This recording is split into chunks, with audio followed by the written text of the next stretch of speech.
Welcome to Loving God and Loving Life. Here we are in Luke chapter 9, where we find the theme being Jesus investing into his disciples.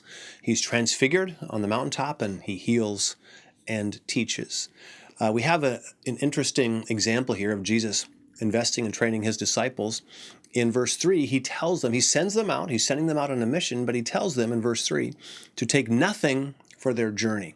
He instructs them, don't take a walking stick, a traveler's bag, food, money, or even a change of clothes. So he's sending them out and he's intentionally saying, don't take anything with you. Now, it would be traumatic for us to go one day without a credit card, without any money. How are you gonna do it? How are you gonna get things done?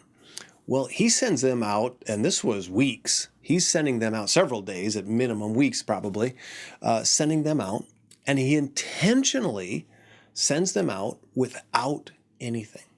Well, what was his point? What was his reasoning?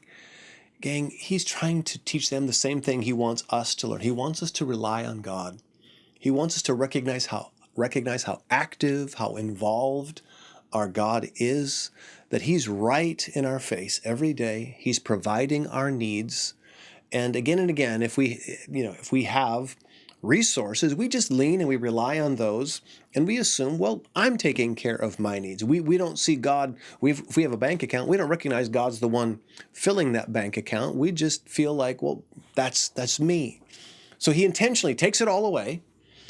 And what do you suppose they experienced? Well, they experienced the same thing. This has happened to you at least one time in your life.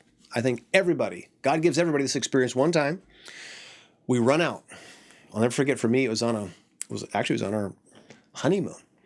It was just in an odd spot where the car broke down. I didn't have the resources to get it fixed.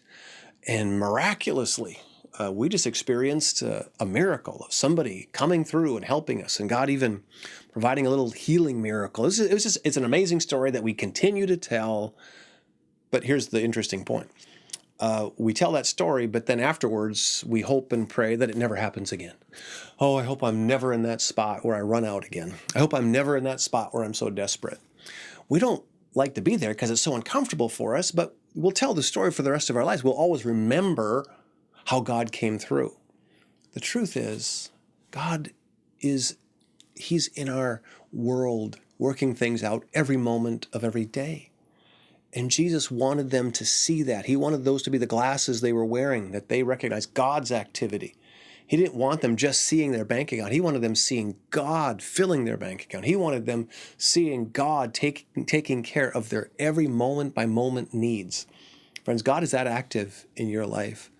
And I pray that you see that. I pray that your eyes and your heart are open to the fact that God's taking care of everything. God is taking care of everything. Yes, more often than not, does he use the resources he's provided? Yes, but he's no less active. Let's trust him today. God, today we pray that you will send us one person to share your love. We trust you to do it. Open that door. Send us one person, God, to share your love with. My friends, never forget that doing God's will and loving God, it's the only way to end up with a life that you love.